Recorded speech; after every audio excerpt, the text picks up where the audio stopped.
Ég heiti Stefanía og ég kem víða að, var í mörgum grunnskólum og hef búið víða á Íslandi.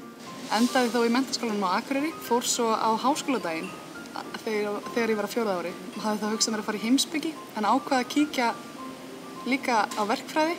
Fannst svo ruglandi hvað var margar mismunandi tegundir af verkfræði að ég endaði á því að fara í stærðfræði og heimspeki saman. Það sem ég geri hér er mjög fjölbreytt og það hefur verið mjög fjölbreytt. Við erum svona smám saman að venjast í að verða mjög gagnadrifið fyrirtæki og það er svona helsta vinnan sem við erum búin að vera að vinna síðustu ár.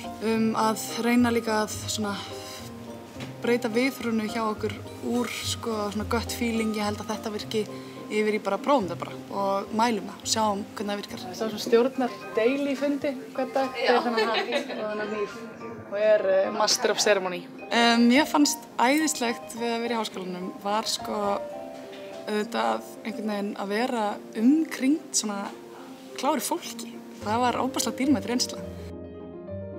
Stærðfræði og heimspeki eru bæði þannig fög að þau svona kannski skilja ekki endilega eftir sig neina beina þekkingu heldur frekar svona kannski aðferð til að hugsa og ég held að það sé sameiginlegt með mjög mörgum háskólafögum. Komdu á háskóladaginn og kynntu þér málið.